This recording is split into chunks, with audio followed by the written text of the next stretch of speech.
আমরা যেটা দেখছি বিগত ১.৫ শতকে সেটা জনগণ থেকে কেড়ে নিয়ে কিছু লুটেরাদের হাতে তুলে দিয়েছে অর্থনীতিকে। এই লুটেরারা ব্যাংক লুট করেছে, শেয়ার বাজার লুট করেছে, বিদেশে অর্থ পাচার করেছে, বাংলাদেশের যত মেগা প্রজেক্ট সেগুলো লুণ্ঠন করেছে। তার ফলে আজকে আমরা এখানে যেখানে দাঁড়িয়েছি, এটা তো সেই মুক্ত বাজার অর্থনীতি থেকে, যে অর্থনীতির গণতন্ত্রায়ন থেকে, অর্থনীতিতে সাধারণ মানুষের অংশগ্রহণ করার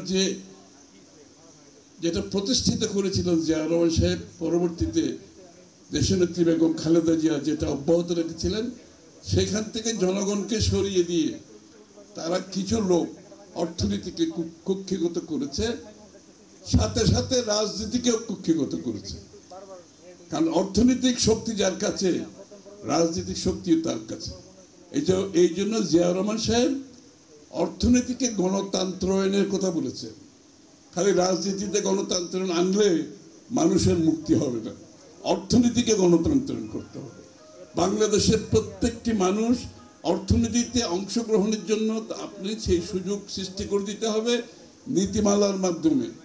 সেই সুযোগ সৃষ্টি করে দিতে হবে বাংলাদেশের মানুষের কাছে। অর্থায়নের প্রয়োজন হলে অর্থায়নের মাধ্যমে সেই সুযোগ সৃষ্টি করতে হবে। বাংলাদেশের যে ব্যুরোক্রেসি, সরকারি কর্মকর্তাদের দৌরাত্বে বাংলাদেশের ব্যবসায়ীরা যে কষ্টের সম্মুখীন হয়, সেখান থেকে বের করে নিয়ে আসা। আমি আপনাদেরকে একটা কথা বলতে এসেছি এখানে, আমরা এগুলোর ব্যাপারে বাংলাদেশ জাতীয়তাবাদী দল ইতিমধ্যে আমাদের অর্থনৈতিক সিদ্ধান্ত আমরা নিয়ে ফেলেছি। আবার সেই জায়গায় ফিরে যাব, প্রাইভেট সেক্টর লেড গ্রোথ, অর্থাৎ ব্যবসায়ীদের মাধ্যমে বাংলাদেশের উন্নয়ন। আগামী দিন অর্থনীতিতে চালু করে কে, অর্থনীতি চালায় কে, এটা তো বুঝতে হবে আগে। অর্থনীতির চালিকার শক্তি হচ্ছে ব্যবসায়ীরা। আমরা সেই জায়গায় যাওয়ার জন্য যত ধরনের আইন কানুন পরিবর্তন করতে হবে, আমি জোর দিয়ে বলছি আপনাদেরকে, সবগুলো আইন পরিবর্তন করা হবে আগামী দিনে।